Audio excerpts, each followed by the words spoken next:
Hello and welcome to Ananta IAS academy. January 17 2026 current affairs ഡിസ്കഷനിലേക്ക് എല്ലാവർക്കും സ്വാഗതം. ഇന്ന് നമ്മൾക്ക് ഡിസ്കസ് ചെയ്യാനുള്ള ഏറ്റവും പ്രധാനപ്പെട്ട ഒരു ന്യൂസ് ആർട്ടിക്കിൾ എന്ന് പറയുന്നത് നമ്മളുടെ സ്റ്റാർട്ടപ്പുകളെ റിലേറ്റ് ചെയ്തിട്ടുള്ളതാണ്. ഓക്കെ, അപ്പോൾ ലാസ്റ്റ് ഡേ നമ്മുടെ ന്യൂസ് പേപ്പറിൽ ഫസ്റ്റ് പേജിൽ തന്നെ നമ്മൾ കാണുന്ന ഒരു ആർട്ടിക്കിൾ ആയിരുന്നു ശ്രീ നരേന്ദ്രമോദി സാറും അതേപോലെ തന്നെ അവർ എന്ത് ചെയ്യുന്നതാണ് ഈ പറഞ്ഞിട്ടുള്ള സ്റ്റാർട്ടപ്പുകളെ കുറിച്ചിട്ടുള്ള ഒരു ആർട്ടിക്കിൾ അല്ലെങ്കിൽ സ്റ്റാർട്ടപ്പിന്റെ ഒരു എക്സിബിഷൻ ഇവന്റിന് പങ്കെടുക്കുന്ന ഒരു ദൃശ്യമാണ് നമുക്ക് കാണാനായിട്ട് സാധിച്ചത്. അപ്പോൾ ഒരു UPSC ആസ്പിറന്റ് എന്ന നിലയിൽ ഒരു UPSC ആസ്പിറന്റ് എന്ന് പറയുന്ന നിലയിൽ നമ്മൾ ഇതിനകത്തുനിന്ന് മനസ്സിലാക്കേണ്ടത് നമ്മൾക്ക് മെയിൻസിനും പ്രിലിംസിനുമായിട്ട് ഇമ്പോർട്ടൻ്റ് ആയിട്ട് വരാൻ സാധ്യതയുള്ള ക്വസ്റ്റ്യൻസിനെ കുറിച്ചിട്ടാണ്. ഓക്കെ, അപ്പോൾ നമുക്ക് ഒരുപാട് സമയം കളയണ്ട, എന്നത്തെയും പോലെ എത്രയും പെട്ടെന്ന് തന്നെ നമുക്ക് ഫിനിഷ് ചെയ്യാം. ഏറ്റവും പ്രധാനപ്പെട്ട ന്യൂസ് ആർട്ടിക്കിളാണ് നമ്മൾ ഇന്ന് ഡിസ്കസ് ചെയ്യുന്നത്. അത് എങ്ങനെ നിങ്ങൾക്ക് മെയിൻസിനും എങ്ങനെ നമുക്ക് പ്രിലിംസിനും വേണ്ടിയിട്ട് ഉപയോഗിക്കാം എന്ന് നമ്മൾ ഡീറ്റെയിൽ ആയിട്ട് അനലൈസ് ചെയ്യുന്നു, നമ്മൾ ഫൈൻഡ് അപ്പ് ചെയ്യുന്നു.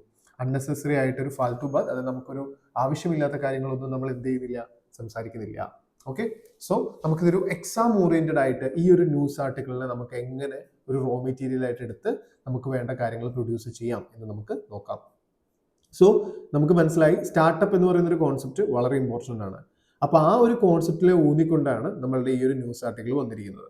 അപ്പോൾ അതിൽ നിന്നും നമുക്ക് ആദ്യം തന്നെ നോക്കേണ്ടത് എന്താണ്, കുറച്ച് ഫാക്ട്സ് നമ്മളുടെ മെയിൻസ് എഴുതുന്ന സമയത്തോ അല്ലെങ്കിൽ നമുക്ക് ഇനി പ്രിലിംസിന് വേണമെങ്കിൽ ഒരു ഫാക്ട് ആയിട്ട് വന്നു കഴിഞ്ഞാൽ നമുക്ക് അത് ഒരിക്കലും നമ്മളുടെ തെറ്റിപ്പോകരുത്.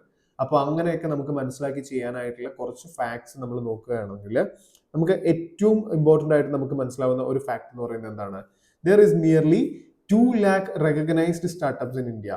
ഏകദേശം 2 ലക്ഷത്തോളം സ്റ്റാർട്ടപ്സ് ആണ് ഇന്ത്യയിലുള്ളത്. ഓക്കെ, ദെൻ ഇതിനെ സ്റ്റാർട്ടപ്പിനെ ആരാണ് റെക്കഗ്നൈസ് ചെയ്യുന്നത്, അതൊരു പ്രിലിംസ് ക്വസ്റ്റ്യൻ ആയിട്ട് വേണമെങ്കിൽ വരാം. ഓക്കെ, സ്റ്റാർട്ടപ്പുകളെ എപ്പോഴും റെക്കഗ്നൈസ് ചെയ്യുന്നത് department of promotion of industries and internal trade ആണ്.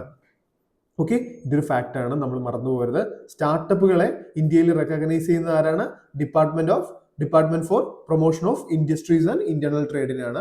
ഈ ട്രേഡ് ആണ് എന്ത് ചെയ്യുന്നത്, നമ്മളുടെ സ്റ്റാർട്ടപ്പുകളെ ഈ പറഞ്ഞതുപോലെ റെക്കഗ്നൈസ് ചെയ്യുന്നത്. ഓക്കെ, നമുക്കൊരു ഇമ്പോർട്ടൻ്റ് ആയിട്ടുള്ള സ്കീം സ്റ്റാർട്ടപ്പ് ഇന്ത്യ മിഷനെ കുറിച്ചൊക്കെ നമുക്ക് സംസാരിക്കണം, നമ്മൾ വഴിയെ സംസാരിക്കും. സോ നമ്മൾ ഏറ്റവും കുറച്ച് ഫാക്ട്സ് അല്ലെങ്കിൽ ഒരു ഇത് സിഗ്നിഫിക്കൻസ് ഒക്കെ ചോദിക്കുമ്പോൾ കുറച്ച് ഡേറ്റാസ് ഒക്കെ വെച്ച് എഴുതാൻ പറ്റിക്കഴിഞ്ഞാൽ വളരെ നല്ലതാണല്ലോ. അപ്പോൾ ആ ഒരു അടിസ്ഥാനത്തിൽ നമ്മൾ കുറച്ച് ഫാക്ട്സ് ഇവിടെ മെൻഷൻ ചെയ്ത് വെച്ചിരിക്കുന്നതാണ്. ദെൻ നമുക്ക് ഇതിനകത്ത് നോക്കുകയാണെങ്കിൽ മേജർ ജോബ് ക്രിയേഷൻ എൻജിൻ കൂടിയാണ് എന്ത്, ഈ സ്റ്റാർട്ടപ്പുകൾ എന്ന് പറയുന്നത്. കാരണം ഏകദേശം നമ്മളുടെ റെക്കഗ്നൈസ്ഡ് ആയിട്ടുള്ള സ്റ്റാർട്ടപ്സ് ഏകദേശം 21 ലക്ഷത്തോളം ജോലിയാണ് ഇന്ത്യയിൽ ക്രിയേറ്റ് ചെയ്തിരിക്കുന്നത്.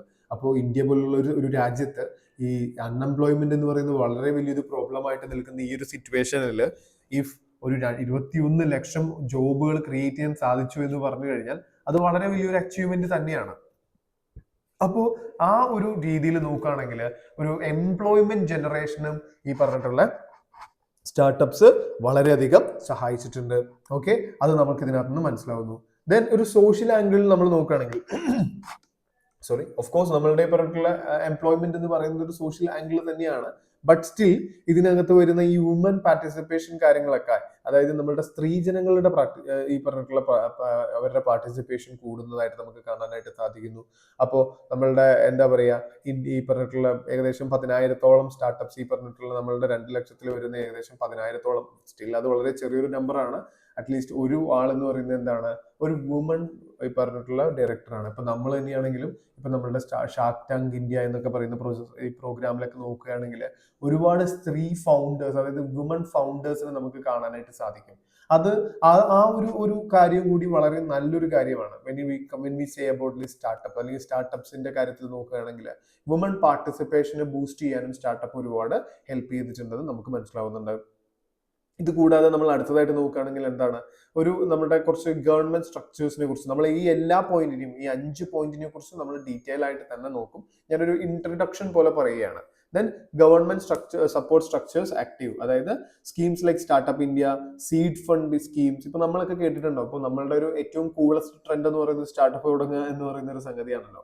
അപ്പൊ അതിനകത്ത് ആ ഒരു കൾച്ചർ ഇപ്പൊ ഈ ജെൻസീസിന്റെ ഇടയിലെല്ലാം വളരെ പോപ്പുലർ ആയതുകൊണ്ട് തന്നെ ഇതേപോലുള്ള ടേമുകൾ വളരെ വളരെ നമുക്ക് ഫെമിലിയർ ആണ്. Seed fund, Angel investing, venture capitalist, pre seed round എന്നൊക്കെ പറഞ്ഞിട്ടുള്ള design linked incentives, production linked incentives, എന്നൊക്കെ പറയുന്ന ടേമുകളൊക്കെ നമുക്ക് എന്താണ് വളരെ സുപരിചിതമായിട്ടുള്ള ടേമുകളായിക്കൊണ്ടിരിക്കുകയാണ്. അപ്പോൾ അതിൽ ഗവൺമെന്റിന്റെ startup India seed fund scheme എന്ന് പറഞ്ഞു കഴിഞ്ഞാൽ നമുക്കൊരു ഒരു ഒരു ഐഡിയ, ഇപ്പൊ പലപ്പോഴും സംഭവിക്കുന്നത് എന്താ, നമുക്കൊരു ഐഡിയ നമ്മളുടെ കയ്യിലുണ്ട്, പക്ഷെ ഈ ഐഡിയനെ നമുക്ക് എന്ത് ചെയ്യാൻ സാധിക്കില്ല, അതിനെ ഒരു ഒരു ഒരു വർക്കിംഗ് പ്രോട്ടോടൈപ്പിലേക്ക് കൊണ്ടുവരാനായിട്ട് സാധിക്കില്ല, അല്ലെങ്കിൽ ഒരു MVP, ഒരു മിനിമൽ വയബിൾ പ്രൊഡക്റ്റ് ആയിട്ട് അതിനെ മാറ്റാനായിട്ട് സാധിക്കില്ല. എന്തായിരിക്കാം അതിന്റെ മേജർ ഒരു കൺസ്ട്രെയിൻ എന്ന് പറയുന്നത്? അത് മേജർലി ഒരു എന്താ പറയുക, നമ്മളുടെ ഒരു ഫൈനാൻഷ്യൽ ആയിട്ടുള്ള കാര്യങ്ങൾ നമ്മൾക്ക് അതിനകത്തുനിന്ന് ലാക്ക് ചെയ്യുന്നത് കൊണ്ടായിരിക്കാം ഒരു പക്ഷേ നമ്മൾക്ക് അങ്ങനത്തെ ഒരു പ്രശ്നം ഉണ്ടാവുന്നത്. അപ്പോൾ ഈ പറഞ്ഞിട്ടുള്ള സീഡ് ഫണ്ട് സ്കീം ഒക്കെ ചെയ്യുന്നത് അതാണ്. ഒരു സീഡ് ലെവൽ, ഒരു വിത്ത് ലെവൽ എന്നൊക്കെ പറയുമല്ലോ. ഒരു വലിയൊരു മരം ഉണ്ട്, ആ മരം ആദ്യം എന്താണ്, ഒരു വിത്താണ്. അപ്പൊ ആ വിത്ത് പോലെ നമ്മളെ ഒരു സ്റ്റാർട്ടപ്പിനെ കാണുന്ന ഒരു രീതിയിലാണ് നമ്മൾ അതിനെ ഈ പറഞ്ഞതുപോലെ പ്രൊവൈഡ് ചെയ്യുന്നത്. പിന്നെ ഹൺഡ്രഡ്സ് ഓഫ് ഇൻക്യുബേറ്റേഴ്സ് ഉണ്ട്. അപ്പൊ ഈ ഇൻക്യുബേറ്റേഴ്സ് എന്നുള്ള ടേം ശരിക്കും ഒരു 20 years ഡൗൺ ദ ലൈൻ നമ്മൾ നോക്കുമായിരുന്നെങ്കിൽ, സോറി ബിലോ ദ ലൈൻ നമ്മൾ നോക്കുമായിരുന്നെങ്കിൽ നമുക്ക് കാണാൻ പറ്റുന്ന ഒരു കാര്യം എന്ന് പറഞ്ഞു കഴിഞ്ഞാൽ, ഈ കുട്ടികളെ ഈ പറഞ്ഞിട്ടുള്ള ഡെലിവറി കഴിയുമ്പോൾ അവരെ ഇൻക്യുബേഷനിൽ വെച്ചിരിക്കുകയാണ്, ഇൻക്യുബേറ്ററിലാണ് എന്നൊക്കെയാണ് നമ്മൾ കേട്ടിരിക്കുന്നത്.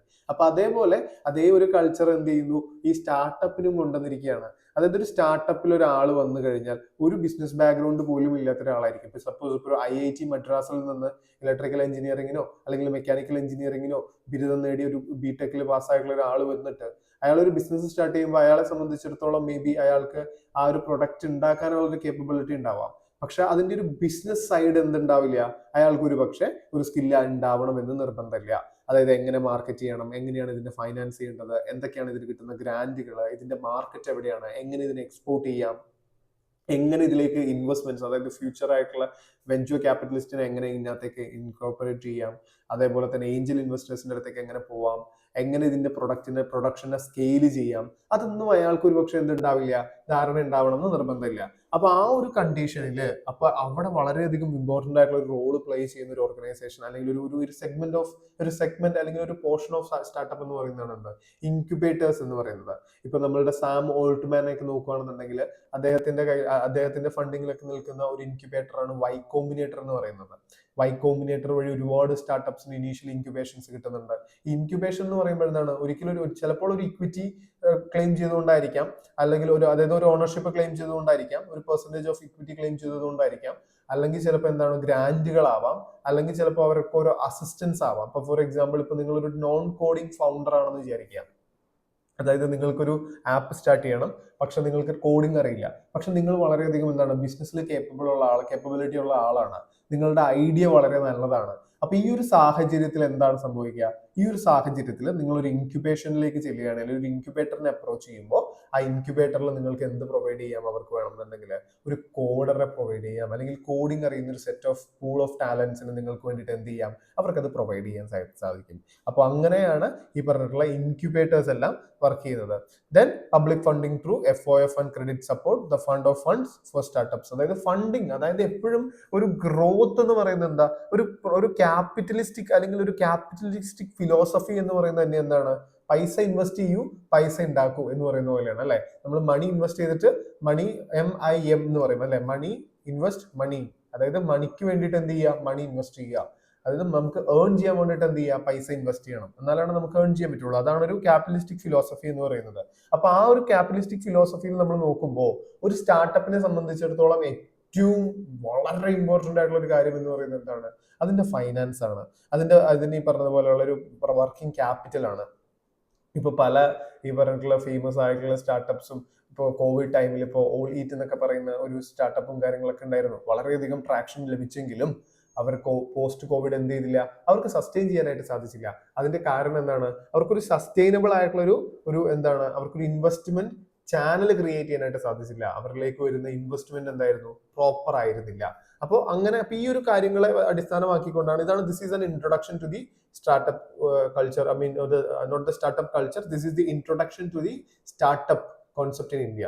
ഓക്കെ, സോ അപ്പോൾ നമ്മൾക്ക് ഒരു മെയിൻസ് റിലേറ്റഡ് ആയിട്ട് നമുക്ക് ചോദ്യം അല്ലെങ്കിൽ നമുക്ക് എക്സ്പെക്ട് ചെയ്യാൻ പറ്റുന്ന ഒരു ചോദ്യം എന്തായിരിക്കും, സ്വാഭാവികമായിട്ടും what are the important roles played by the Indian startups എന്നുള്ളതായിരിക്കാം. സോ ആസ് ഫസ്റ്റ് പോയിന്റ് ഞാൻ ഇത് ഓൾറെഡി ഡിസ്കസ് ചെയ്തു. നമ്മൾ ഏകദേശം 21 ലക്ഷം ചില്ലറ നമ്മൾ എന്ത് ചെയ്യുന്നുണ്ട്, ജോബ് ക്രിയേഷൻ നടത്തുന്നുണ്ട്. അത് വളരെ ഇമ്പോർട്ടന്റ് ആയിട്ടുള്ള ഒരു കാര്യമാണ്. So job creation through job creation generate significant employment opportunities nation wide. അതാണ് ഏറ്റവും ഇമ്പോർട്ടന്റ് ആയിട്ടുള്ള സ്റ്റാർട്ടപ്പിന്റെ ഒരു റോൾ എന്ന് പറയുന്നത്.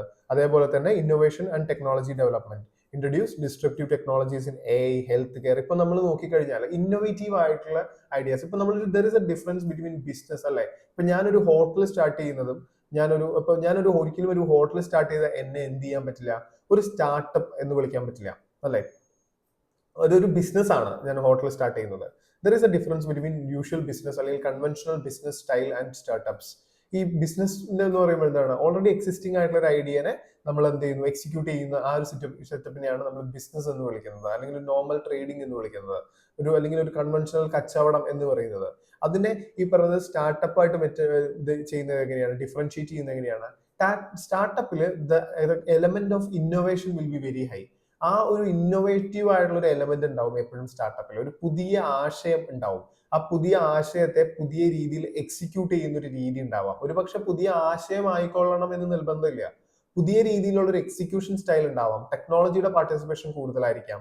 അത് രജിസ്ട്രേഷൻ, അല്ലെങ്കിൽ ആ ഒരു ബിസിനസ് സ്റ്റാർട്ട് ചെയ്തിട്ട് ഒരു 10 വർഷത്തിൽ അതിന്റെ രജിസ്ട്രേഷൻ ഒരിക്കലും 10 വർഷത്തിൽ കൂടുതൽ ആവാൻ പാടില്ല എന്നിങ്ങനെ കുറച്ച് ക്രൈറ്റീരിയാസ് ആര് പറയുന്നുണ്ട്, നമ്മുടെ DP, അതായത് department for promotion of internal trade എന്ത് ചെയ്യുന്നുണ്ട്, പറയുന്നുണ്ട്.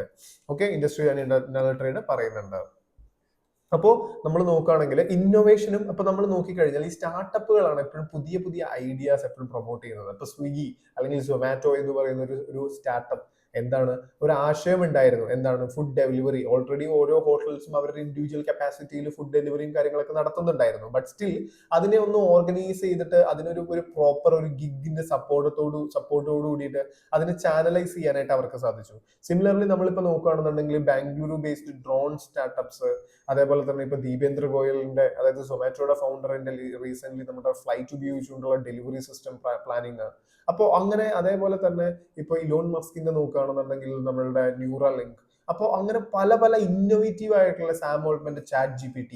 അപ്പോൾ ഇതൊക്കെ എന്താണ്, ഒരുപാട് ഇന്നോവേറ്റീവ് ആയിട്ടുള്ള ഡിസ്ട്രപ്ഷൻ ക്രിയേറ്റ് ചെയ്യുന്ന, ഒരുപാട് എന്താ പറയാ എഫിഷ്യൻസിയെ ഊന്നിക്കൊണ്ട് അല്ലെങ്കിൽ മാറ്റങ്ങളെ വെൽക്കം ചെയ്തുകൊണ്ടുള്ള രീതിയിലുള്ള ഒരു ജോബ് ഒരു പ്രോസസ്സാണ് അല്ലേ. അപ്പോൾ ഈ ഒരു രീതിയിൽ നമ്മൾ എന്താണ് കാര്യങ്ങൾ നോക്കുകയാണെങ്കിൽ നമുക്ക് പറയാം ഇന്നോവേഷനും ടെക്നോളജിയും എന്ത് ചെയ്യുന്നുണ്ട്, സ്റ്റാർട്ടപ്പ് പ്രൊമോട്ട് ചെയ്യുന്നുണ്ടെന്ന് നമുക്ക് വേണമെങ്കിൽ പറയാം. And of course job create ചെയ്യുന്നുണ്ട്, പ്രൊഡക്ഷൻ നടക്കുന്നുണ്ട്. അപ്പൊ തന്നെ ഓട്ടോമാറ്റിക്കലി എന്തിനൊരു ബൂസ്റ്റ് കൂടും, നമ്മളുടെ GDPയുടെ ഗ്രോത്ത് റേറ്റും സ്വാഭാവികമായിട്ടും കൂടും. അപ്പൊ നമ്മൾ കഴിഞ്ഞൊരു നോക്കുകയാണെന്നുണ്ടെങ്കിൽ ഏകദേശം 21 ലക്ഷത്തോളം സ്റ്റാർട്ടപ്സ് ആണ് ഇന്ത്യയിൽ ഉള്ളതെന്ന് ഞാൻ പറഞ്ഞു. 21 ലക്ഷം ആളുകൾക്കാണ് സ്റ്റാർട്ടപ്പ് ജോബ് കൊടുക്കുന്നത് അല്ലെ. അപ്പൊ ഇത്രയും ആളുകൾക്ക് ജോബ് കൂട്ടുന്നതോട് ഇത്രയും ആളുകൾ കൺസംഷൻ കൂട്ടും. സ്വാഭാവികമായിട്ടും അതെന്താവും, നമ്മളുടെ GDP ഇൻക്രീസ് ചെയ്യാനായിട്ടുള്ള ഒരു റീസൺ ആയിട്ട് മാറിയേക്കാം. അപ്പോൾ boost to GDP growth. Then promoting entrepreneurship culture അല്ലെ. ഇപ്പൊ നമ്മൾ എപ്പോഴും പറയും, ഇപ്പൊ ഈ ഒരു ജെൻസീസ് അഡ്വാൻറ്റേജ് എന്ന് പറയുന്നത് എന്താണ്, they are not much oriented towards employment അല്ലെ. അവർക്ക് ആർക്കും എന്നല്ല, കൂടുതൽ ആളുകൾക്കും താല്പര്യം സെൽഫ് ബിസിനസ് അല്ല. അതായത് നമുക്ക് സെൽഫ് സഫീഷ്യന്റ് ആയിട്ട്, അല്ലെങ്കിൽ നമ്മളുടെ ഫ്രീഡത്തിനെ കോംപ്രമൈസ് ചെയ്യാതെ, നമ്മളുടെ ഈ പറഞ്ഞിട്ടുള്ള ആഗ്രഹങ്ങളെ മാറ്റി നിർത്താതെ, ഒരു എംപ്ലോയി ആവാതെ ഒരു എംപ്ലോയർ ആവുക എന്ന് പറയുന്ന ഒരു ലക്ഷ്യം, ഒരു ആഗ്രഹം, ഒരു ഡ്രീം അല്ലെ. അപ്പൊ അത് പലർക്കും ഇപ്പൊ ക്യാരി ചെയ്യുന്നത് നമുക്ക് കാണാനായിട്ട് സാധിക്കും. അപ്പൊ ആ ഒരു ക്യാരി ഫോർവേഡ് നടക്കുന്ന സമയത്ത് എങ്ങനെയാണ് ഈ ആ ഒരു സാഹചര്യത്തിൽ നമുക്ക് എന്ത് പറയാം, ഈ പറഞ്ഞിട്ടുള്ള എന്റർപ്രണർഷിപ്പ് കൾച്ചർ എപ്പോഴും പ്രൊമോട്ട് ചെയ്യും. ഇപ്പൊ US നോക്കുകയാണെന്നുണ്ടെങ്കിൽ വേ ബാക്ക് ഒരു 30 years 40 years ബാക്ക് നോക്കുമ്പോൾ ഈ ഒരു കൾച്ചർ അവിടെ ഉണ്ടായിരുന്നു. That means everybody want to become എന്താണ്, സെൽഫ് എംപ്ലോയിഡ്, അതായത് നമുക്ക് ബിസിനസ് സ്റ്റാർട്ട് ചെയ്യണം എന്നുള്ളൊരു മൈൻഡിലായിരുന്നു എല്ലാവരും ഉണ്ടായിരുന്നത്. So likewise it is a good culture. Entrepreneurship culture ഒരു റാറ്റ് റേസ് ബ്രേക്കിംഗ് ആയിരിക്കും. എപ്പോഴും നമ്മൾ എന്താണ്, ജോലി കിട്ടിയില്ല, നമ്മൾ ജോലിക്ക് വേണ്ടിയിട്ട് പഠിക്കുന്നു, നമ്മൾ ഒരാളുടെ കീഴിൽ നിൽക്കുന്നു, ഒരു 20,000 രൂപയ്ക്ക് 25,000 രൂപയ്ക്ക് ഒരുപാട് നാൾ വർക്ക് ചെയ്യുന്നു. അപ്പൊ അങ്ങനെയുള്ള സിറ്റുവേഷനിൽ നിന്നും ബ്രേക്ക് ചെയ്ത് നമ്മൾ സെൽഫ് സഫീഷ്യന്റ് ആയിട്ട് നമ്മളുടേതായ ആശയത്തിന് വേണ്ടിയിട്ട് ഫോർ അവർ സെൽഫ് നമുക്ക് എന്ത് ചെയ്യാം, നമുക്ക് പണിയെടുക്കാനായിട്ട് സാധിക്കും. അതാണ് ഈ പറഞ്ഞിട്ടുള്ള ഒരു ഓൺടർപ്രണർഷിപ്പ് കൾച്ചറിന്റെ അഡ്വാൻറ്റേജ് എന്ന് പറയുന്നത്. ദെൻ ഓഫ് കോഴ്സ് ഒരു ഗ്ലോബൽ കോമ്പറ്റീറ്റീവ്നെസ് ഇന്ത്യ കൊണ്ടുവരും. അതായത് Indian startup increasingly feature on global investment maps. ഇപ്പോൾ നമ്മൾ നോക്കുകയാണെന്നുണ്ടെങ്കിൽ നമ്മുടെ ഇൻഷോർട്സ് എന്ന് പറയുന്ന ന്യൂസ് പേപ്പർ ആപ്പ് ഒക്കെ ലാസ്റ്റ് റൗണ്ടിൽ കണക്ട് ചെയ്തത് ഏകദേശം $500 million ആണ്. അപ്പൊ ഈ എമൗണ്ട് വരുന്നത് എങ്ങനെയാണ്? ഡോളറിലാണ് ഈ എമൗണ്ട് വരുന്നത്. അപ്പൊ സ്വാഭാവികമായിട്ടും ഇന്ത്യയുടെ എന്തിനൊരു ബൂസ്റ്റ് കിട്ടും? ഫോറക്സിനും ഒരു ബൂസ്റ്റ് ഉണ്ട് എന്നാണ് പറയുന്നത്. ഓക്കെ, സോ സിമിലർലി നമുക്ക് ഈ പറഞ്ഞ ഗ്ലോബൽ റീച്ചിലേക്ക് നമ്മുടെ ഒരു ഇന്ത്യൻ ഔട്ട്ലുക്ക് എന്ത് ചെയ്യാം, നമുക്കൊന്ന് റീഷേപ്പ് ചെയ്യാനും നമ്മളുടെ സ്റ്റാർട്ടപ്സ് നമ്മളെ ഹെൽപ്പ് ചെയ്യുന്നുണ്ട്. ഇത് കൂടാതെ നമ്മുടെ ഒരു റീജിയണൽ ഡെവലപ്മെന്റ്സ് ആണ്. ഇപ്പോൾ നമ്മൾ നോക്കുകയാണെന്നുണ്ടെങ്കിൽ ഒരു ഓൾഡ് കൺവെൻഷനലി നമ്മൾ നോക്കുമ്പോൾ മേജർ സിറ്റീസ് എന്ന് പറയുന്നത് ബാംഗ്ലൂർ, ചെന്നൈ, അതേപോലെ തന്നെ ഡൽഹി ഒക്കെയാണ്. പക്ഷേ ഈ സ്റ്റാർട്ടപ്പുകൾ നമ്മൾ നോക്കുമ്പോൾ എന്താണ്, ചില സ്റ്റേറ്റ്സ് ലൈക്ക് കേരള, അതേപോലെ തന്നെ ഗുജറാത്ത്, ഉത്തർപ്രദേശ്, ഇവരെല്ലാം എന്ത് ചെയ്യുന്നുണ്ട്, ഈ സ്റ്റാർട്ടപ്പുകളുടെ കാര്യങ്ങളിൽ പുതിയ പുതിയ ഹബ്ബുകളായിട്ട് മാറുന്നുണ്ട്. ഇപ്പൊ ഗിഫ്റ്റ് സിറ്റിയുടെ അറൈവലിന് ശേഷം ഗുജറാത്തിലൊക്കെ എന്താണ്, വളരെയധികം സ്റ്റാർട്ടപ്പുകൾ നമുക്ക് കാണാനായിട്ട് സാധിക്കും. ദെൻ ഓഫ് കോഴ്സ് ഒരു സ്റ്റാർട്ടപ്പ് എന്ന് പറഞ്ഞാൽ എന്താണ്, ഒരു ബിസിനസ് ആണ്, ഒരു ഐഡിയ ആണ്. എന്തിനു വേണ്ടിയിട്ടുള്ള ഒരു ഐഡിയ ആണ്? ഒരു പെയിൻ സോൾവ് ചെയ്യാൻ, അല്ലെങ്കിൽ ഒരു പ്രോബ്ലം സോൾവ് ചെയ്യുമ്പോൾ അതിന് ആ പ്രോബ്ലം സോൾവ് ചെയ്തതിനു ശേഷം ആ പ്രോബ്ലം സൊല്യൂഷൻ ആയിട്ടുള്ള ഒരു പേയ്മെന്റ് ആയിട്ടാണ് ഇവർ എന്ത് ചെയ്യുന്നത്, പ്രോഫിറ്റിനെ കാണുന്നത്. That means solution to the local problems. India face ചെയ്യുന്ന ലോക്കൽ പ്രോബ്ലംസിനൊക്കെ എന്താണ്, സൊല്യൂഷൻ ആണ്. ഫോർ എക്സാമ്പിൾ, ഇപ്പം മിഡിൽ ക്ലാസ്സിന് അഫോർഡബിലിറ്റി ഓഫ് ദ 4-വീലറിന് ക്രൈസിസ് വന്നപ്പോഴാണ് ഊബർ വരുന്നത്. അതേപോലെ തന്നെ നമുക്ക് കുക്ക് ചെയ്യാനായിട്ടുള്ള ബുദ്ധിമുട്ടോ, അല്ലെങ്കിൽ നമുക്ക് ഈ ഒറ്റയ്ക്ക് താമസിക്കുന്ന ആളുകൾക്ക് കുക്ക് ചെയ്യാനായിട്ടുള്ള ഒരു ബുദ്ധിമുട്ട് വരുന്ന സമയത്ത് സൊമാറ്റോയും സ്വിഗ്ഗിയും വരുന്നു. അതേപോലെ തന്നെ നമ്മളെല്ലാം നോക്കും, നമ്മളെ പറഞ്ഞിട്ടുള്ള പല രീതിയിലുള്ള നമുക്ക് ക്യൂ നിന്ന് ടിക്കറ്റ് എടുക്കാനായിട്ടുള്ള ഇൻകൺവീനിയൻസ്, അപ്പൊ ആ ഒരു പ്രശ്നം വരുന്നു. അപ്പൊ അതിന് വേണ്ടിയിട്ട് നമ്മൾ ബുക്ക് മൈ ഷോ വരുന്നു. അപ്പോൾ അങ്ങനെ നമ്മൾ നോക്കുകയാണെങ്കിൽ ഈ പറഞ്ഞിട്ടുള്ള എല്ലാ സ്റ്റാർട്ടപ്പുകളും എന്താണ്, ഇന്നേ ഒരു പ്രോബ്ലമാണ് സോൾവ് ചെയ്യുന്നത്. അപ്പൊ റീജിയണൽ പ്രോബ്ലംസ് സോൾവ് ചെയ്യാനൊക്കെ സ്റ്റാർട്ടപ്സ് ഹെൽപ്പ് ചെയ്യുന്നു. ദെൻ സ്ട്രെങ്തനിങ് ദ MSME, അതായത് നമ്മളുടെ പറഞ്ഞിട്ടുള്ള ഈ MSME മിക്കവാറും സർവീസ് സ്റ്റാർട്ടപ്സ് ആണ് ഇന്ത്യയിൽ കൂടുതലുള്ളത്. നമ്മൾ അതിനെക്കുറിച്ച് ഡ്രോബാക്കിൽ സംസാരിക്കും. അപ്പോൾ അതിൽ നമുക്ക് പറയാനുള്ള ഒരു കാര്യം, ഈ ഒരു കോംപ്ലിമെന്റാരിറ്റി എന്ന് പറയുന്ന ഒരു സാധനമുണ്ട്. കോംപ്ലിമെന്റാരിറ്റി ഒരിക്കലും ഒരു ഡിസ്ട്രപ്ഷൻ ക്രിയേറ്റ് ചെയ്ത് ഒരു പെർട്ടിക്കുലർ ഒരു ബിസിനസ് എമർജ് ചെയ്യുമ്പോൾ അതിന്റെ കോമ്പറ്റീറ്റേഴ്സിനെ എല്ലാം നശിപ്പിച്ചു കളഞ്ഞിട്ട് എമർജ് ചെയ്യുന്നു എന്ന് പറയുന്നത് ഒരു ഓൾഡ് സ്കൂൾ തിങ്കിങ് ആണ്. ഇപ്പോഴത്തെ ഒരു തിങ്കിങ് എന്ന് പറയുന്നത് എന്താണ്, ഒരു കോംപ്ലിമെന്റാരിറ്റി എന്ന് പറയുന്ന ഒരു സാധനമാണ്. ഈ കോംപ്ലിമെന്റാരിറ്റി എന്ന് പറയുമ്പോൾ എങ്ങനെയാണ്, നമ്മളിപ്പോൾ ChatGPT എന്ന് പറയുന്ന ഒരു സാധനത്തിനെ കുറിച്ച് എടുക്കുക, അല്ലെങ്കിൽ ആ ഒരു AI പ്ലാറ്റ്ഫോമിനെ കുറിച്ചിട്ട്, അല്ലെങ്കിൽ ജനറിക് AI കുറിച്ച് നമ്മൾ എടുക്കുക, അതിന്റെ കോൺസെപ്റ്റ് ഒന്ന് കൺസിഡർ ചെയ്യുക. നമ്മളെല്ലാവരും പറഞ്ഞു കണ്ടന്റ് എഴുതുന്ന ആളുകളുടെ, അല്ലെങ്കിൽ ഈ പറഞ്ഞതുപോലെ ലോ സ്കിൽഡ് ആയിട്ടുള്ള ലേബേഴ്സിന്റെ ജോലി പോവും എന്ന് പറഞ്ഞു നമ്മൾ, അല്ലെ? പക്ഷെ ശരിക്കും എന്താ സംഭവിക്കുന്നത്, ഒരു പുതിയ രീതി ഓഫ് പ്രോംപ്റ്റ് എഞ്ചിനീയറിംഗ് എന്ന് പറയുന്ന രീതിയിൽ ഒരു ജോബ് ക്രിയേഷൻ വരുന്നു. ഇനി അങ്ങോട്ടേക്ക് ഫ്യൂച്ചറിലേക്ക് നമ്മൾ നോക്കുകയാണെന്നുണ്ടെങ്കിലും പല രീതിയിലുള്ള ജോബ് ക്രിയേഷൻസും പല രീതിയിലുള്ള എക്കണോമിക്കൽ ആക്ടിവിറ്റീസും AI ആസ്പദമാക്കി, അതായത് AI എന്ന് പറയുന്ന ഒരു സെറ്റപ്പ് ഉള്ളത് കൊണ്ട് മാത്രം നമുക്ക് ഡെവലപ്പ് ആക്കാൻ സാധിച്ചു എന്ന് നമുക്ക് പറയേണ്ടി വരുന്ന ഒരു സിറ്റുവേഷനിലേക്ക് നമ്മൾ മാറും. ആ ഒരു എഫക്റ്റിനെ നമ്മൾ കോംപ്ലിമെന്റാരിറ്റി എന്ന് പറയുന്നത്. ഇത് ശരിക്കും പീറ്റർ തെയിൽ ആണ് പറയുന്നത്. നമ്മളുടെ ഹോളിവുഡിന്റെ ഡെവലപ്മെന്റിന് കാരണം എന്താണ്, നമ്മൾ ബൾബുകളും ലൈറ്റുകളും കണ്ടുപിടിച്ചതാണ്. ഈ ബൾബ് ആൻഡ് ലൈറ്റ്സിന്റെ ഇൻവെൻഷന് ശേഷമാണ് നമുക്ക് ഹോളിവുഡ് അല്ലെങ്കിൽ സിനിമ എന്ന് പറയുന്ന ഒരു പുതിയൊരു ഇൻഡസ്ട്രി തന്നെ ക്രിയേറ്റ് ചെയ്യുന്നത്, അല്ലെങ്കിൽ ഒരു വിസ്മയം എന്ന് പറയുന്ന ഒരു സാധനം നമ്മൾ ക്രിയേറ്റ് ചെയ്യപ്പെടുന്നത്. അപ്പൊ ഇത്രയും ഇമ്പോർട്ടന്റ് ആയിട്ടുള്ള, അല്ലെങ്കിൽ ഒരു കോംപ്ലിമെന്റാരിറ്റി എന്ന് പറയുന്ന ഒരു സാധനം എവിടെ വരുന്നുണ്ട്, ഈ സ്റ്റാർട്ടപ്പുകൾ ഫൗണ്ട് ചെയ്യുന്ന സമയത്ത്, സ്റ്റാർട്ടപ്പുകൾ എമർജ് ചെയ്യുന്ന സമയത്ത് അതിന്റെ കൂടെ നിൽക്കുന്ന MSMEസിനും വളരെയധികം യൂസ്ഫുൾ ആയിട്ട് മാറുന്നുണ്ട്. Then and of course it is going to help the tech ecosystem growth. Likewise, ഇപ്പൊ നമ്മൾ റോൾസിനെ കുറിച്ച് പറഞ്ഞു, നമുക്ക് ഒരിക്കലും എന്തിനെ കുറിച്ച് പറയാതിരിക്കാൻ സാധിക്കില്ല, ചലഞ്ചസിനെ കുറിച്ച് പറയാതിരിക്കാൻ സാധിക്കില്ല. ഇന്ത്യൻ സ്റ്റാർട്ടപ്പുകൾ ഫേസ് ചെയ്യുന്ന ഏറ്റവും വലിയ ചലഞ്ച് എന്താണ്? അപ്പൊ നമുക്ക് എപ്പോഴും പറയാൻ പറ്റുന്ന ഒരു പ്രശ്നം, അല്ലെങ്കിൽ ഇന്ത്യൻ സ്റ്റാർട്ടപ്പുകൾ എപ്പോഴും നേരിടുന്ന മേജർ പ്രശ്നങ്ങളിൽ ഒന്ന് എന്ന് പറഞ്ഞു കഴിഞ്ഞാൽ എന്താണ്, നമ്മുടെ ഒരു ഫണ്ടിങ് ഗ്യാപ്പുകളാണ്. ദാറ്റ് മീൻസ് ഏർലി സ്റ്റേജിൽ Tier 2 അല്ലെങ്കിൽ Tier 3 സിറ്റീസിൽ ഫേസ് ചെയ്യുന്ന സ്റ്റാർട്ടപ്പുകളൊക്കെ ഫേസ് ചെയ്യുന്ന മേജർ പ്രശ്നം എന്ന് പറഞ്ഞാൽ ഫണ്ട് കിട്ടുന്നില്ല എന്നുള്ളതാണ്. ഇപ്പൊ നമ്മളെല്ലാവരും ഫണ്ട് ഉണ്ടെങ്കിലാണല്ലോ നമുക്കൊരു ബിസിനസ് റേസ് ചെയ്ത് കൊണ്ടുവരാൻ പറ്റുള്ളൂ. നമുക്കൊരു ആശയമുണ്ട്, നമ്മുടെ കയ്യിലുള്ള ആശയം വളരെ സ്ട്രോങ് ആണ്, നമ്മുടെ കയ്യിലുള്ള എക്സിക്യൂട്ട് ചെയ്യാനുള്ള മാൻ പവർ വളരെ സ്ട്രോങ് ആണ് എന്നൊന്നും പറഞ്ഞിട്ട് കാര്യമില്ല. അൾട്ടിമേറ്റ്ലി നമുക്ക് എന്ത് വേണം, ഫണ്ട് വേണം. ഒരു നല്ല സ്കിൽഡ് ആയിട്ടുള്ള ഒരു ലേബറെ നമുക്ക് ഹയർ ചെയ്യണമെങ്കിൽ അയാൾക്ക് സാലറി കൊടുക്കണം. അതിന് നമുക്ക് എന്ത് വേണം, ഫണ്ട് വേണം. അപ്പോൾ ഫണ്ടിങ് ഗ്യാപ്പ് വളരെ വലിയ രീതിയിലുണ്ട് എന്നാണ് നമുക്ക് മനസ്സിലാക്കാൻ സാധിക്കുന്നത്. അതേപോലെ തന്നെ റെഗുലേറ്ററി കോംപ്ലക്സിറ്റി, നമ്മുടെ ഒരു കംപ്ലൈനൻസ് അല്ലെങ്കിൽ ഈ പറഞ്ഞിട്ടുള്ള ഒരു ഇനീഷ്യലി സ്റ്റാർട്ടിങ് ചെയ്യുന്ന സമയത്ത് ഇപ്പോൾ നമ്മൾ തന്നെയാണെങ്കിൽ ഇപ്പം നമ്മൾ UPSC പ്രിപ്പയർ ചെയ്തുകൊണ്ടിരിക്കുന്ന ആളുകളോട് നമ്മളോട് ചോദിക്കുകയാണ് ഒരു സ്റ്റാർട്ടപ്പ് തുടങ്ങണമെങ്കിൽ എന്തൊക്കെ പേപ്പർ വേണം എന്ന് ചോദിച്ചു കഴിഞ്ഞാൽ നമുക്ക് അറിയില്ല. അതിന്റെ അർത്ഥം എന്താണ്? വളരെ കോംപ്ലക്സ് ആയിട്ടുള്ള ഒരു ഫിനോമിനയാണ്, അല്ലെങ്കിൽ ഒരു കോംപ്ലക്സ് ആയിട്ടുള്ള ഒരു രീതിയിലാണ് ഈ കാര്യങ്ങൾ വർക്ക് ചെയ്യുന്നത്. ഇപ്പോൾ ഗവൺമെന്റ് സൈഡിൽ നിന്ന് ആയിക്കോട്ടെ അല്ലെങ്കിൽ അഡ്മിനിസ്ട്രേറ്റീവ് സൈഡിൽ നിന്ന് ആയിക്കോട്ടെ, നമുക്ക് ഫേസ് ചെയ്യുന്ന മേജർ പ്രശ്നങ്ങളിൽ ഒന്നെന്ന് പറഞ്ഞാൽ എന്താണ്? ഒരു റെഗുലേറ്ററി കോംപ്ലക്സിറ്റി ഉണ്ട്. അതായത് നമുക്ക് കോംപ്ലക്സ് ആയിട്ട് നമ്മളുടെ ഒരു ക്ലിയർ അല്ലാത്ത റെഗുലേഷൻസും ഒരുപാട് റെഗുലേഷൻ, ടാക്സിന് തന്നെയാണെങ്കിൽ GST, ഇൻകം ടാക്സ് അല്ലെങ്കിൽ കസ്റ്റംസ് ടാക്സ്, കോർപ്പറേറ്റ് ടാക്സ്, പല തരത്തിലുള്ള ടാക്സുകൾ വരുന്നുണ്ട് അല്ലെ. അതേപോലെ തന്നെ ഇപ്പൊ നമ്മളൊരു ഒരു പർച്ചേസ് ചെയ്യുന്ന സമയത്ത് നമ്മൾ അതിന്റെ ഈ പറഞ്ഞിട്ടുള്ള ഡ്യൂട്ടി അടയ്ക്കുന്നുണ്ട്, അല്ലെങ്കിൽ നമ്മൾ അതിന്റെ സെയിൽസിന്റെ ടാക്സ്, എക്സ്പോർട്ട് ചെയ്യുമ്പോഴത്തേക്ക് അതിന്റെ കൺസ്ട്രെയിൻസ്, അപ്പോൾ അതിന്റെ സർട്ടിഫിക്കറ്റ്സ്, ഒരുപാട് അതായത് നമ്മളുടെ റെഗുലേറ്ററി കോംപ്ലക്സിറ്റീസ് ഇപ്പോഴും ഉണ്ട്. ഇപ്പൊ നമ്മൾ ലൈസൻസ് രാജ് അബോളിഷ് 1991 മുതൽ നമ്മൾ ഇനീഷ്യേറ്റീവ് എടുത്ത് ലൈസൻസ് രാജ് അബോളിഷ് ചെയ്യാൻ നമ്മൾ ട്രൈ ചെയ്യുന്നുണ്ടെങ്കിലും ഇപ്പോഴും എന്താണ് അതിന്റെ ഒരു ഒരു ഒരു എന്താ പറയുക, ഒരു റെഗുലേറ്ററി കംപ്ലൈൻസസിലേക്ക് എത്താനായിട്ട് ഇപ്പോഴും നമുക്ക് സാധിച്ചിട്ടില്ല. ഇപ്പോഴും റെഗുലേറ്ററി കോംപ്ലക്സിറ്റീസ് നമുക്ക് ഉണ്ടെന്ന് തന്നെ പറയേണ്ടി വരും. ദെൻ ഓഫ് കോഴ്സ് നമ്മൾ എപ്പോഴും പറയുമല്ലേ, business is not the cup of every one എന്നുള്ളത്. Sorry guys. So business is not every one's cup of tea എന്ന് നമ്മൾ പറയും അല്ലേ. ദാറ്റ് മീൻസ് എന്താണ്? നമ്മുടെ ഹൈ ഫെയിലിയർ റേറ്റ് ആണ്. ഏകദേശം 90% സ്റ്റാർട്ടപ്സുകൾ എന്താണ് 5 വർഷത്തിനുള്ളിൽ അവർ പൂട്ടിപ്പോകും. അതിന്റെ കാരണം എന്താണ്? സ്കെയിലിംഗ് കാരണോ, മാർക്കറ്റ് എൻട്രി കാരണോ, അല്ലെങ്കിൽ ഓപ്പറേഷണൽ ഇഷ്യൂസ് കാരണോ, ഫൗണ്ടേഴ്സ് തമ്മിലുള്ള പ്രശ്നങ്ങൾ കാരണോ, അല്ലെങ്കിൽ പറഞ്ഞിട്ടുള്ള അവരുടെ ഐഡിയ അത്ര സൂപ്പർ അല്ലാത്തത് കൊണ്ടോ, അല്ലെങ്കിൽ എക്സിക്യൂഷനിൽ ഉണ്ടാവുന്ന ഒരു പോരായ്മകൾ കൊണ്ടോ, അങ്ങനെ നമ്പർ ഓഫ് റീസൺസ് കാരണം നമുക്ക് എന്ത് ചെയ്യാം, നമുക്കൊരു സ്റ്റാർട്ടപ്പിന്റെ ഫെയിലിയറിലേക്ക് പറയാം. ഇപ്പൊ നമ്മൾ ബൈജൂസിന്റെ കാര്യമൊക്കെ പറയുകയാണെന്നുണ്ടെങ്കിൽ ഏകദേശം 22 ബില്യണിൽ നിന്നുമാണ് 0യിലേക്ക് അവർ എത്തിയത് അല്ലെ, വാല്യുവേഷന്റെ കാര്യത്തിൽ. സോ അത്രയും ഈ പറഞ്ഞിട്ടുള്ള ഫെയിലിയർ റേറ്റും വളരെ കൂടുതലായിട്ട് വരുന്നു. Then talent scarcity and retention. നമ്മുടെ ഈ പറഞ്ഞിട്ടുള്ള lack of enough skilled work force, high പറഞ്ഞിട്ടുള്ള ഐട്രേഷൻ. അതിന്റെ പ്രശ്നം എന്ന് പറഞ്ഞു കഴിഞ്ഞാൽ നമ്മൾ ഈ പറഞ്ഞിട്ടുള്ള ടാലന്റ് പൂള് നമുക്ക് ഉണ്ട് എന്ന് വിചാരിക്കുക. സപ്പോസ് ഇപ്പോൾ ഹൈലി ടാലന്റഡ് ആയിട്ടുള്ള ഒരു എംപ്ലോയി ഉണ്ടെന്ന് വിചാരിക്കുക. അയാൾ ഹൈലി മോട്ടിവേറ്റഡ് ഫോർ മണി ആയിരിക്കും. അപ്പൊ അയാൾക്ക് മണി അഫോർഡ് ചെയ്യാനായിട്ട് സ്റ്റാർട്ടപ്പിന് കഴിയില്ല. അപ്പൊ ആ സ്കിൽഡ് ആയിട്ടുള്ള എംപ്ലോയിനെ എടുക്കാനായിട്ട് സ്റ്റാർട്ടപ്പിന് സാധിക്കില്ല.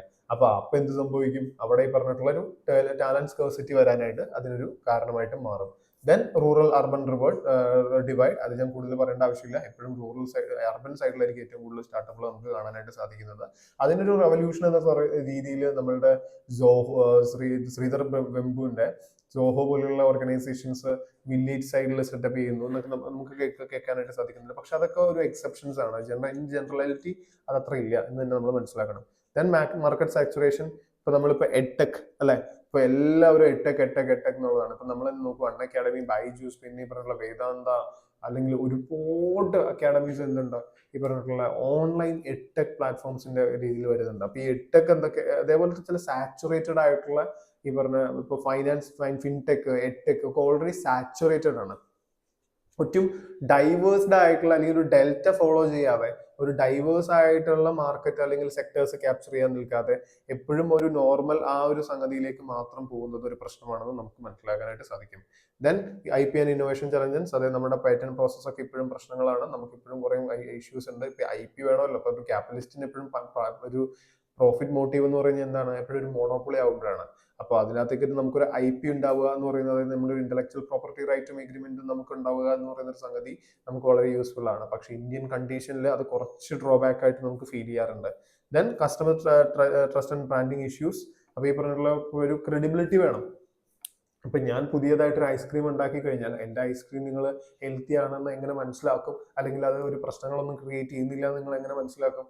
അതിനെനിക്ക് ട്രസ്റ്റ് ബിൽഡ് ചെയ്യണം.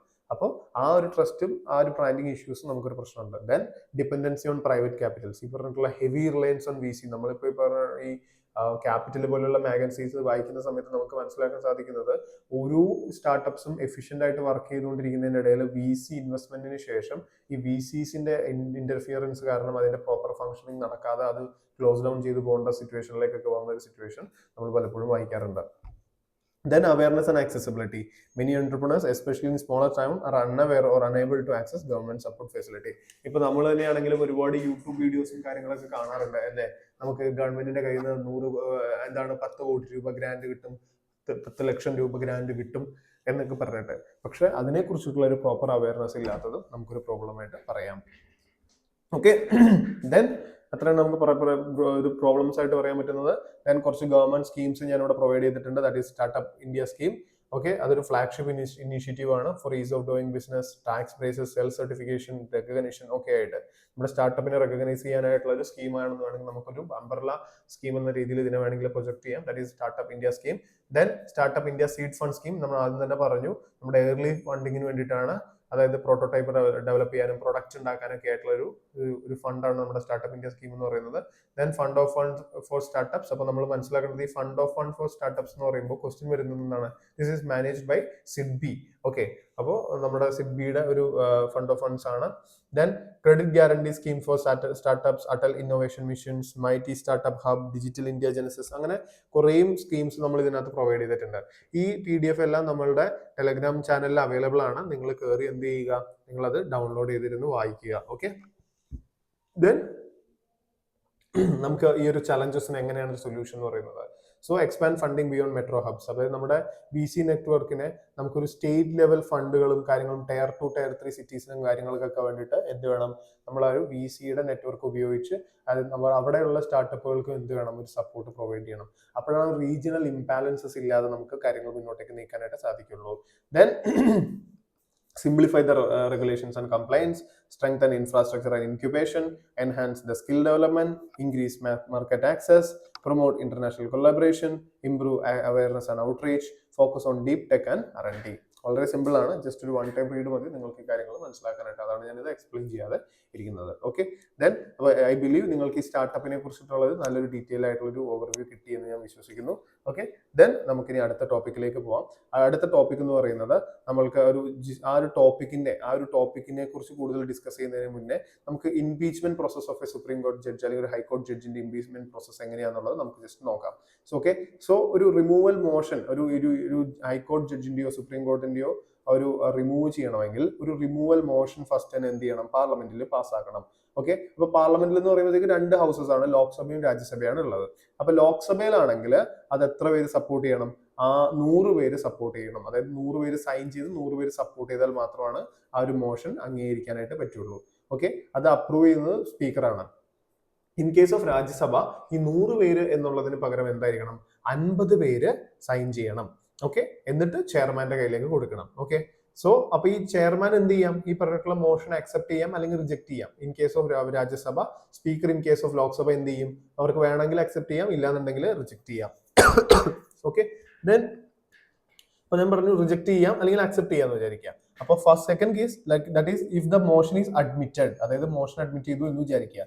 Then a 3-member committee to investigate into the charges constituted. ഒരു കമ്മിറ്റീനെ ഇൻവെസ്റ്റിഗേറ്റ് ചെയ്യാനായിട്ട് ചാർജ് ചെയ്യും. Then if the committee find the judge to be guilty of the charges, അതായത് നമ്മുടെ ഗിൽറ്റി ആണ്, അതായത് ജഡ്ജ് ഗിൽറ്റി ആണ് എന്ന് എന്ത് ചെയ്യുന്നു, കമ്മിറ്റി മനസ്സിലാക്കി കഴിഞ്ഞാൽ the house in which the motion was introduced can take up the consideration of the motion. Okay, a special majority രീതിയിൽ ഒരു വോട്ട് നടത്തണം. ഓക്കെ, അയാൾ ഗിൽറ്റി ആണ്. then what is the next thing, നമുക്ക് ഒരു സ്പെഷ്യൽ മെജോറിറ്റി വോട്ടിംഗ് നടത്തണം.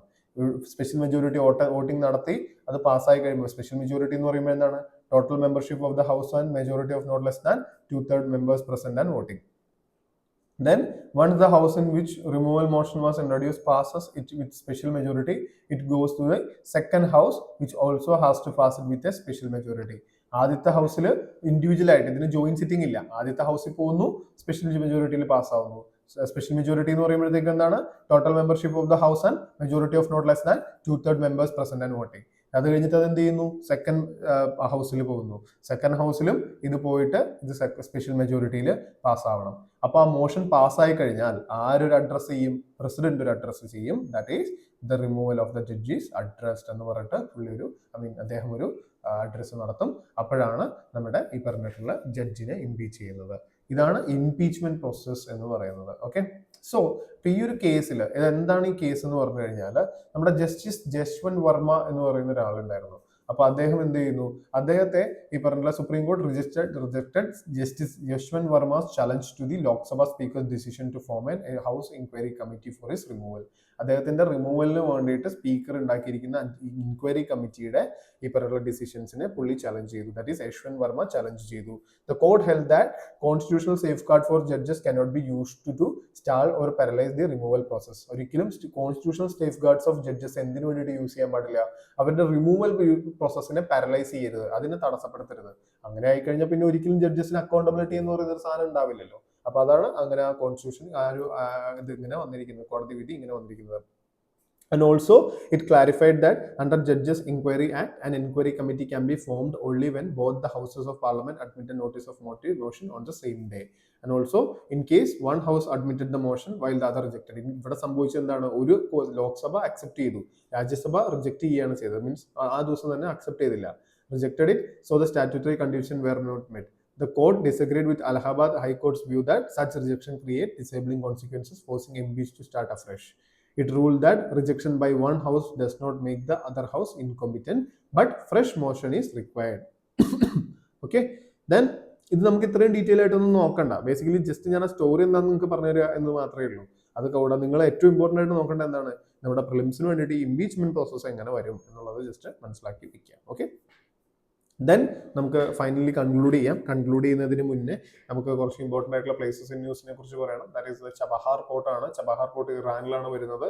Chabahar port ന്യൂസിൽ വരാനാണെങ്കിൽ നമ്മളിപ്പോൾ ഇമ്പോർട്ടൻ്റ് ആവാൻ കാരണം എന്ന് പറയുന്നത് എന്താണ്, യുണൈറ്റഡ് സ്റ്റേറ്റ്സ് ഇന്ത്യക്ക് വാർണിംഗ് കൊടുത്തു that India should back out from the developments in Chabahar port. കാരണം എന്താണ്, ഇത് ഇറാനിലാണ് വരുന്നത്. ഓക്കെ, അപ്പോൾ ഇറാനിൽ വരുന്നത് കൊണ്ട് നമുക്ക് ഇതിന്റെ കൂടെ തന്നെ നോക്കേണ്ട ഒരു ആർട്ടിക്കിൾ കൂടി, നമ്മുടെ എഡിറ്റോറിയൽ വന്നിട്ടുള്ള ഒരു ആർട്ടിക്കിൾ കൂടി നമുക്ക് ഇവിടെ പറയാം.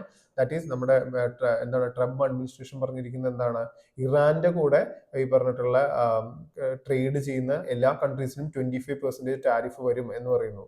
അപ്പോൾ ആ ഒരു ടാരിഫ് കൂടി ഇന്ത്യയിൽ ഇപ്പോൾ താങ്ങേണ്ടി വരുമോ എന്നുള്ളൊരു സിറ്റുവേഷൻ ആയതുകൊണ്ട് ചബഹാർ പോർട്ടിൽ ഇത് വൈൻഡപ്പ് ചെയ്യണോ എന്നുള്ളൊരു രീതിയിലാണ് ആ ഒരു ആർട്ടിക്കിൾ വന്നിരിക്കുന്നത്. പക്ഷെ അത് വൈൻഡപ്പ് ചെയ്യരുത് എന്നുള്ള രീതിയിലാണ് ഈ ആർട്ടിക്കിളിന്റെ ടോൺ പോയിരിക്കുന്നത്.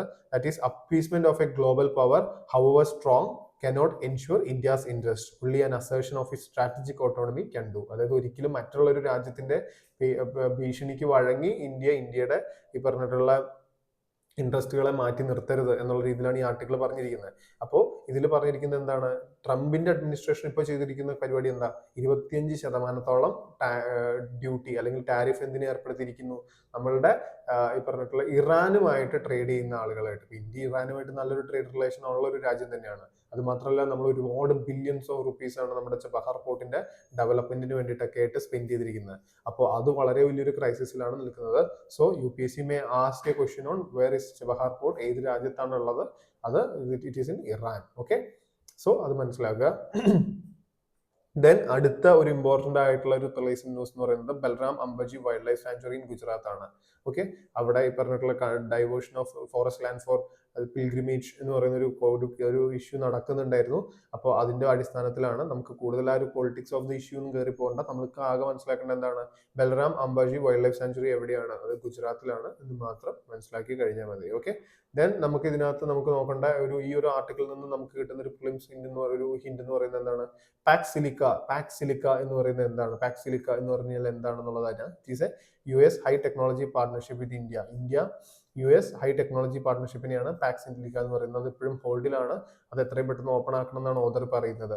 ദെൻ ഇതിൽ കുറച്ച് ഈ US ചെയ്യുന്ന കുറച്ച് സോവറിനിറ്റി ത്രെറ്റ്സ് എന്തൊക്കെയാണെന്നുള്ളത് ജസ്റ്റ് മെൻഷൻ ചെയ്യുന്നു. ഫസ്റ്റ് നമ്മുടെ US ആക്ഷൻ ഓൺ വെനിൻസുല, അത് വളരെ ഒരു വൃത്തിയായിട്ടൊരു പരിപാടിയായിട്ടാണ് പുള്ളി പറയുന്നത്. Like it's not good for the sovereignty and peaceful coexistence of country. Then recent annexation plans of Greenland, അതൊരു ഇഷ്യൂ ആയിട്ട് പറയുന്നു. Then 500% tariff on countries purchasing oil and uranium from Russia, അതൊക്കെ ഒരു പ്രശ്നമായിട്ട് പുള്ളി കോട്ട് ചെയ്യുന്നുണ്ട്. ദെൻ ഇതിനകത്തൊക്കെ പറയുന്നത് എന്താണ്, ഒരു US അഡ്മിനിസ്ട്രേഷൻ വളരെയധികം ആർബിട്രറി ആയിട്ടും വളരെയധികം അൺഡെമോക്രാറ്റിക് ആയിട്ടുള്ള ആക്ഷൻസ് ആണ് എടുത്തുകൊണ്ടിരിക്കുന്നത്. അപ്പോൾ അതുകൊണ്ട് ഒരിക്കലും എന്ത് ചെയ്യരുത്, അവരെ അപ്പീസ് ചെയ്യാനായിട്ട് നമ്മൾ നിൽക്കരുത്, മറിച്ച് ഒരു സ്ട്രോങ് ആയിട്ടുള്ള ഒരു സ്റ്റാൻഡാണ് നമ്മൾ എടുക്കേണ്ടത്. That assertion of it strategic autonomy can do that. ഒരു സ്ട്രാറ്റജിക് ഓട്ടോണമി, ഇന്ത്യൻ ഇൻട്രസ്റ്റിന് കോട്ടം വരുന്ന രീതിയിൽ ഒരു സ്റ്റെപ്പും എടുക്കരുത് എന്നുള്ള രീതിയിലാണ് എന്ത് പറയുന്നത്, നമ്മളുടെ ഈ ഒരു ഓദർ അത് കൺക്ലൂഡ് ചെയ്യുന്നത്. ഓക്കെ, സോ നമ്മൾ ലാസ്റ്റ് കൺക്ലൂഡ് ചെയ്യുന്നതിന് തൊട്ട് മുമ്പ് I just want to let you give one more thing. Sammakka Saralamma Jatara എന്ന് പറയുന്ന ഒരു ഫെസ്റ്റിവൽ ഉണ്ട്. That is happening in Telangana. Okay, largest indigenous spiritual gathering ആണ് അത്. ഓക്കെ, സോ ഇത്രയാണ് എനിക്ക് ഇന്നത്തെ ഡിസ്കഷനിൽ നിങ്ങൾക്ക് വേണ്ടിയിട്ട് പറഞ്ഞു തരാനായിട്ടുള്ളത്. നിങ്ങൾക്ക് ഈ വീഡിയോ ഇഷ്ടപ്പെട്ടെന്ന് വിചാരിക്കുന്നു. ഇഷ്ടപ്പെടുകയാണെങ്കിൽ ലൈക്ക് ചെയ്യുക, ഷെയർ ചെയ്യുക, നിങ്ങളുടെ ഫീഡ്ബാക്സ് എന്ത് ചെയ്യുക, കമന്റ് ചെയ്ത് അറിയിക്കുക. Okay, thank you so much.